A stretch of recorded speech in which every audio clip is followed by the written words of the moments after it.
नमस्कार, स्वागत है आप सभी का प्रश्नकाल में। मैं हूं प्रीति सिंह, मेरे साथ है हमारे संसदीय मामलों के संपादक अरविंद कुमार सिंह। प्रश्नकाल में आपके लिए हम राज्यसभा के 251वें सत्र में पूछे जा रहे अनस्टार्ट क्वेश्चंस यानी अतारांकित प्रश्नों को लेकर आ रहे हैं। और आज हम जिस मंत्रालय की बात कर रहे हैं वो है आयुष मंत्रालय। इससे जुड़े सवालों को हम शामिल करेंगे और आपको बता दें कि जो आयुष मंत्रालय है इसमें आयुर्वेद, योग, प्राकृतिक चिकित्सा, यूनानी, सिद्ध और होम्योपैथी ये सब कुछ आता है इसके अंतर्गत। तो इससे जुड़े कई रोचक और दिलचस्प सवाल भी हैं जिन्हें हमने आज शामिल किया अपने अंक में। और जो पहला प्रश्न अरविंद जी इस मंत्रालय से जुड़ा हुआ वो है आयुष चिकित्सा प्रणाली को अंतर्राष्ट्रीय स्तर पर बढ़ावा दिया जाना।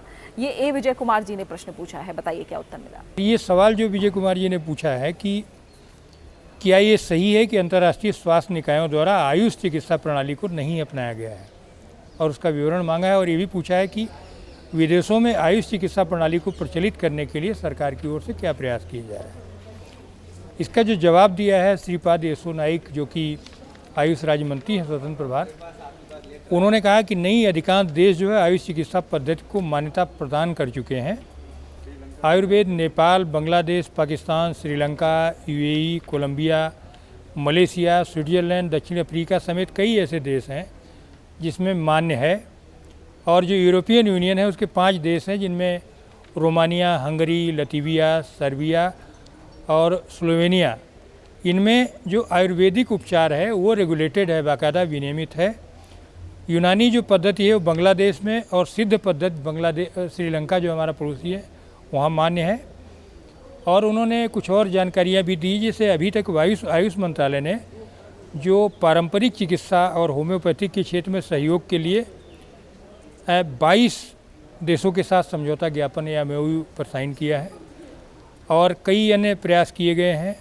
साथ ही साथ जो अंतर्राष्ट्रीय सहयोग भी उन्होंने किया है कई जगह, और लोकप्रिय बनाने के लिए कई तरह के संगोष्ठी, बैठकें, सेमिनार, ये सारा जो है प्रयास भी लगातार किया जा रहा है।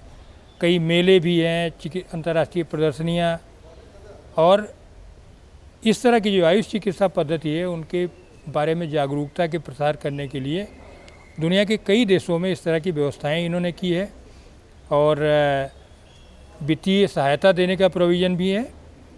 और ये भी कहा आखिर में कि आयुष मंत्रालय भारत स्थित जितने भी प्रमुख संस्थान हैं उनमें स्नातक पूर्व और स्नातकोत्तर और पीएचडी पाठ्यक्रमों में अध्ययन करने के लिए 98 देशों के पात्र विदेशी नागरिकों को हर साल 104 स्कॉलरशिप भी देती है। और आयुष मंत्रालय ने आयुष चिकित्सा पद्धति के बारे में जो प्रामाणिक सूचना है उसको प्रसारित करने के लिए 31 देशों के 33 आयुष सूचना कक्ष भी स्थापित किए हैं, यानी इसको लोकप्रिय बनाने की दिशा में काफ़ी कोशिश की जा रही है। अब अगला जो सवाल है, 2 सवाल हैं इसमें प्रीति, और ये दोनों सवालों में एक तो तिरुचि शिवाजी और डॉक्टर शांतनु सेन, इन्होंने जानना चाहा कि जो कोरोना वायरस है उसके संक्रमण को रोकने के लिए क्या आयुष की जो औषधियाँ हैं वो कुछ कारगर हैं या इस दिशा में कुछ कोशिश की जा रही है। बड़ा रोचक सवाल है इस संदर्भ में, क्योंकि आजकल हम सब लोग कोरोना वायरस को लेकर के काफ़ी चिंतित हैं जी। बिल्कुल, तो ये जो प्रश्न है इसको पहले हम बता दें। डॉक्टर शांतनु सेन ने ये जानना चाहा कि सरकार ने कोरोना वायरस के संक्रमण की रोकथाम के लिए होम्योपैथी, यूनानी और आयुर्वेद की औषधियों के लिए किस आधार पर आधिकारिक परामर्श जारी किया है, और उन औषधियों को के सुरक्षित होने और उनकी प्रभाव जो है, उनका जो भी इफेक्ट रहा है उसके संबंध में वैज्ञानिक आंकड़ों का ब्यौरा क्या है। उत्तर जो मिला है आयुष राज्य मंत्री स्वतंत्र प्रभार श्रीपद येसो नाइक की तरफ से, उन्होंने ये बताया है कि स्वास्थ्य संवर्धन एवं रोगों के निवारण के लिए होम्योपैथी, यूनानी और आयुर्वेद की वकालत की जाती है कि इनका इस्तेमाल किया जाए। इसलिए होम्योपैथी, यूनानी और आयुर्वेद के बारे में जारी की गई एडवाइजरी बहुत सामान्य प्रकृति की है। सामान्य एडवाइजरी जारी की गई है। स्वास्थ्य एडवाइजरी के अनुसार लोगों को जो सामान्य उपाय हैं उनका ज़रूर अनुसरण करना चाहिए। तो यहाँ पर आगे मंत्रालय ने जो बताया है, मंत्रालय की तरफ से ये कहा गया है कि प्रिवेंटिव मेजर्स के तौर पर यानी एक तरह से निवारक के रूप में, यानी प्रिवेंशन के तौर पर जो दवाइयों का जिक्र किया गया वो यहाँ मंत्रालय ने बताया है कि लक्षणों का विश्लेषण जीनस एपिडेमिक्स का पता लगाने के लिए किया गया, और जो सिफारिशें की गई वो ये थी। कोरोना वायरस संक्रमण के निवारक के रूप में यानी प्रिवेंशन के तौर पर आर्सेनिकम एल्बम 30C का उपयोग जीनस एपिडेमिक्स के रूप में किया जा सकता है। साथ ही बताया है इसके अलावा श्वसन संक्रमण यानी सांस से जुड़े हुए जो रेस्पिरेटरी संक्रमण है एक तरह से, इस मामलों में आर्सेनिक एल्बम को रोजमर्रा के चिकित्सा अभ्यास में भी सामान्य रूप से दिया जाता है। तो ये दवाओं का जिक्र यहाँ पर एक तरह से प्रिवेंटिव मेजर्स के तौर पर किया गया है। जबकि उन्होंने ये भी बता दिया है कि होम्योपैथी, यूनानी और आयुर्वेद पद्धतियों द्वारा जो कोरोना वायरस संक्रमण के रोग निवारण के लिए, यानी इससे खत्म हो जाएगा अगर रोग हो गया है, तो रोग निवारण के लिए सुरक्षा और उसके प्रभाव को लेकर कोई अध्ययन नहीं किया गया है। ये उत्तर यहाँ पर मंत्रालय की तरफ से दिया गया है। आगे ये इसी तरह का प्रश्न यहाँ पर पूछा था तिरुचि शिवाजी ने भी, इसमें भी यही उत्तर दिया गया है। आगे बढ़ते हैं अरविंद जी। आगे जो प्रश्न हमारा है यह है विद्यालयों में छात्रों के लिए योग को अनिवार्य बनाना। ये संभाजी छत्रपति जी का प्रश्न है, तो इसमें क्या उत्तर मिला है? बिल्कुल, इसमें प्रीति आपने देखा होगा इस बीच में लगातार चर्चाएं रही हैं कि क्या विद्यालयों में योग को अनिवार्य बनाया जाए। संभाजी ने जानना चाहा कि क्या जो छात्रों के बीच में योग को और उसकी शिक्षा को प्रदान करने के लिए सरकारी और जो सहायता प्राप्त स्कूल हैं उनमें उचित सुविधाएं उपलब्ध करा दी गई हैं। विवरण मांगा है और ये भी पूछा क्या यहाँ योग शिक्षा को अनिवार्य बनाने का कोई प्रस्ताव विचाराधीन है। और ये भी पूछा है कि योग की प्रभावशीलता को देखते हुए विभिन्न गंभीर बीमारियों की रोकथाम में इस प्रकार के कदम क्यों नहीं उठाए जाने चाहिए।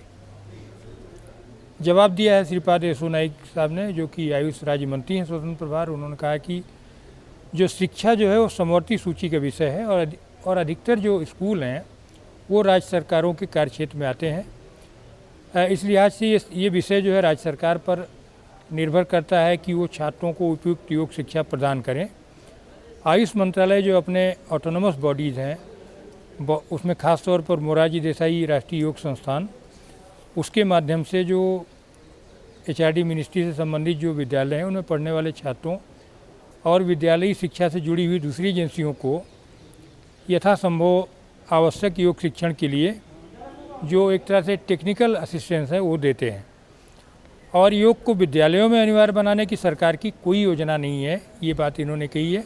फिर भी राष्ट्रीय पाठ्यक्रम ढांचा जो 2005 का था उसके द्वारा योग को स्वास्थ्य और शारीरिक शिक्षा का अभिन्न अंग बताया गया और इसमें बीमारियों को फैलने से रोकने में योग की प्रभावकारिता का लाभ उठाने की सिफारिश की गई थी। और इसके अलावा NCF में कक्षा 1 से कई कक्षाओं में स्वास्थ्य और शारीरिक शिक्षा अनिवार्य विषय है और कुछ कक्षाओं में वैकल्पिक विषय के रूप में है। NCERT ने कक्षा 1 से और 10वीं तक के लिए स्वास्थ्य और शारीरिक शिक्षा का अभिन्न पाठ्यक्रम पहले ही विकसित कर लिया है। ये जवाब इसमें दिया गया है प्रीति। और अगला सवाल जो है वो भी महत्वपूर्ण है सुशील कुमार गुप्ता जी का कि नए आयुष अस्पतालों के बारे में काफ़ी लंबा आंकड़ा होगा, तो हमको लगता है कि एक समग्र रूप से आप इसमें बताने की कोशिश करिए कि क्या स्थिति है। जी, ये जो प्रश्न पूछा है सुशील कुमार गुप्ता जी ने, इन्होंने पूछा कि सरकार की आगामी 5 वर्षों के दौरान देश के सभी जिलों में आयुर्वेद, योग और प्राकृतिक चिकित्सा, यूनानी, सिद्ध और होम्योपैथी अस्पतालों की स्थापना करने की कोई योजना है? अगर हाँ तो ब्यौरा क्या है? और विभिन्न हिस्सों में पिछले 5 वर्षों के दौरान स्थापित ऐसे अस्पतालों का ब्यौरा क्या है? यहाँ जो उत्तर मिला है उन्होंने बताया है मंत्रालय ने कि जन स्वास्थ्य राज्य का विषय है।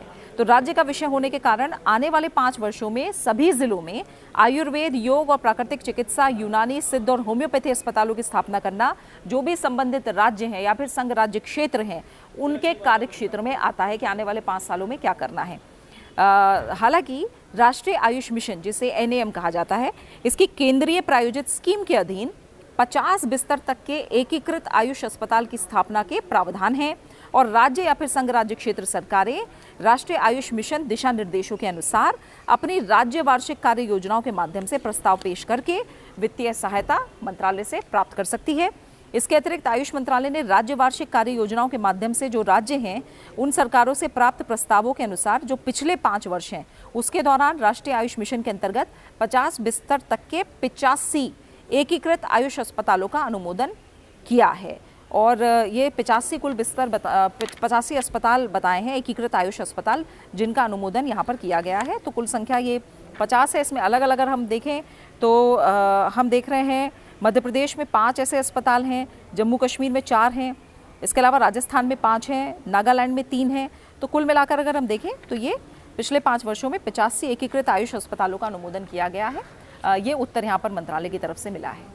इसके बाद अरविंद जी अगला प्रश्न अगर हम शामिल करें तो ये प्रश्न है राष्ट्रीय आयुष मिशन के तहत जारी धनराशि, ये अखिलेश प्रसाद सिंह का सवाल है। हाँ, ये तो बिल्कुल इसमें उत्तर क्या मिला? ये प्रीति, आपने जो सवाल का जवाब दिया है बेसिकली उसी से जुड़ा हुआ है।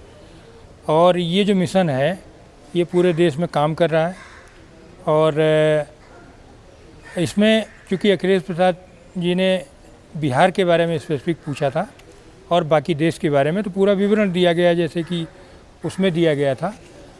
तो उस विवरण में हर राज्य का विवरण दिया हुआ कि कुल कितना धनराशि जारी हुई है। जो 36 राज्य और संघ क्षेत्र हैं उनमें कुल 36,372 लाख से अधिक जो रकम है वो जारी की गई है और इसमें पूरा राज्यवार भी विवरण दिया गया है किस राज्य में कितनी धनराशि जारी की गई। उसके हिसाब से ये अगर आप देखेंगे तो ये 2019-20 का ये आंकड़ा है। तो आप ये देखेंगे कि काफ़ी धन इस मिशन के लिए सरकार दे रही है और हमको लगता है कि अब शायद हमारे प्रश्नकाल का समय भी अब यहीं समाप्त हो रहा है। हाँ, आज हमने आयुष मंत्रालय से जुड़े तमाम प्रश्नों को शामिल किया है आज के अंक में, लेकिन अगले अंक में भी हम तमाम अहम जानकारी आप तक पहुंचाएंगे किसी और विभाग और मंत्रालय से जुड़ी हुई। तब तक के लिए मुझे और अरविंद जी को इजाज़त दीजिए। नमस्कार।